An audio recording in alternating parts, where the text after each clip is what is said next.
Pemerintah India secara resmi melarang ekspor gandum ke luar negeri. Larangan ekspor ini bertujuan menjaga ketahanan pangan nasional India di tengah gangguan pasokan gandum dunia dan fenomena gelombang panas di sebagian wilayah India. Bagaimana efek larangan ekspor gandum India ke Indonesia, mengingat Indonesia adalah pengimpor gandum? Berikut informasinya. Larangan ekspor gandum India berdampak pada pangan Indonesia. Berdasarkan data BPS tahun 2021, Indonesia mengimpor gandum dari India sebesar 318,47 ribu ton atau senilai 100,97 juta dolar Amerika. Namun khusus bulan April tahun 2022, impor gandum dari negeri Bollywood tersebut mengalami penurunan menjadi hanya 2.000 ton senilai 0,78 juta dolar Amerika. Impor gandum Indonesia dari India pada April 2022 ini mengalami penurunan ya jika dibandingkan dengan April tahun 2021 ya. Jadi itu dulu ya. Secara year on year di bulan April ini mengalami penurunan ya impor kita dari India.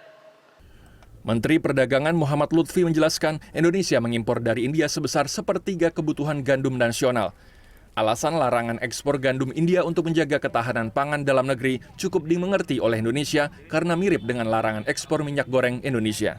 Jadi kita mengerti apa yang mereka maksud, mudah-mudahan tidak terlalu lama juga supaya perdagangan internasional ini berjalan dengan baik juga. Ya, sementara ini kita mempunyai stok untuk 3 bulan ke depan secara aman. Jadi kita berprediksi bahwa habis 3 bulan ini dan baru kita ngomongin gitu ya. Ekonom Selyos Bima Yudhistira menjelaskan pemerintah Indonesia harus mencermati efek larangan gandum dari India karena dapat berpengaruh terhadap inflasi dan stabilitas harga pangan nasional. Alternatif negara tujuan impor gandum pengganti India harus segera disiapkan agar pasokan gandum untuk pangan nasional tidak terganggu. Pelarangan ekspor gandum yang dilakukan oleh India perlu dicermati beberapa efeknya terhadap stabilitas pangan, inflasi di dalam negeri, karena kebutuhan beberapa bahan baku makanan minuman, kemudian juga peternakan itu membutuhkan bahan baku gandum.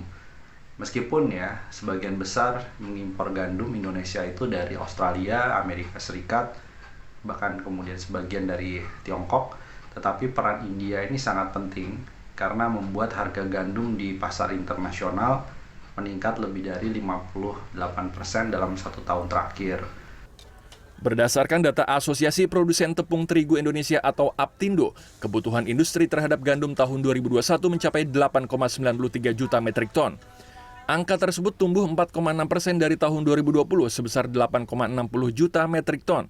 Adapun khusus untuk periode bulan Januari hingga Maret tahun ini, kebutuhan gandum tercatat sebesar 2,25 juta metrik ton atau tumbuh sebesar 1,22% dari periode yang sama tahun sebelumnya.